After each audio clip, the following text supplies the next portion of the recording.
small difference here, and that's really the only difference when it comes to spawning a player on a client or a server, or even more than just spawning, running, jumping, whatever. This will be the main difference, that you won't have to rewrite and relay the information. Okay, so now we're gonna give it a test, so let's save that. I've already compiled these. Actually, this one had a funny plus, so I'll compile it again. All good.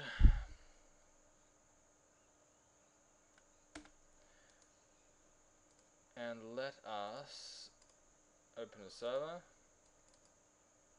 that we just made before.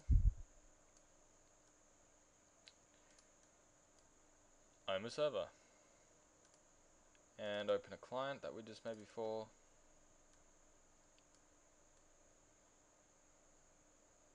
Okay, so the first thing you remember from last time, it's come up and says your connection has been accepted to 127 blah blah blah blah.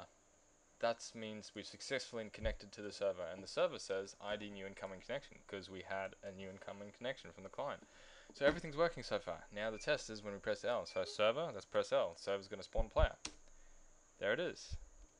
You saw it fall over on this side and fall over this side. The only difference is I don't have debug physics on this side. So now if I press L again, because spawned equals true now, it won't let me spawn another one. Okay, so that's the end of that. Client, now let's spawn a client box. There it is. Spawned. All good. It won't spawn anymore. It won't spawn anymore. I'll just test that again. Oopsie daisy. Open the same one twice. Oh, and I open the client first. This is just from first principles. You wouldn't do it so that it connects straight away without you clicking a button to connect or something like that. And there really is more to this.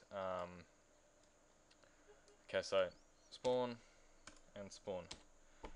Okay, so we close that. Now there's one thing I want to show you, and this thing we will cover in the next lesson. I've got a server here, and I'm going to spawn. So not all the clients have connected yet, but I've spawned something already.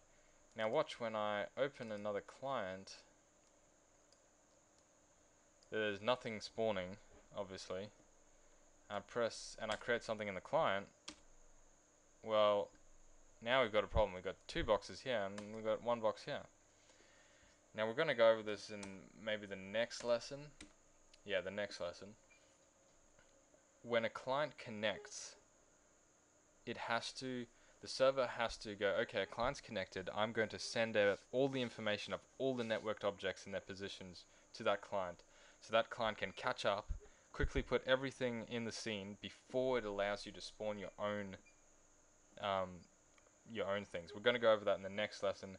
We're also going to go over soon, moving the player with the keys. It's very similar to that spawning, just different functions and different type message IDs.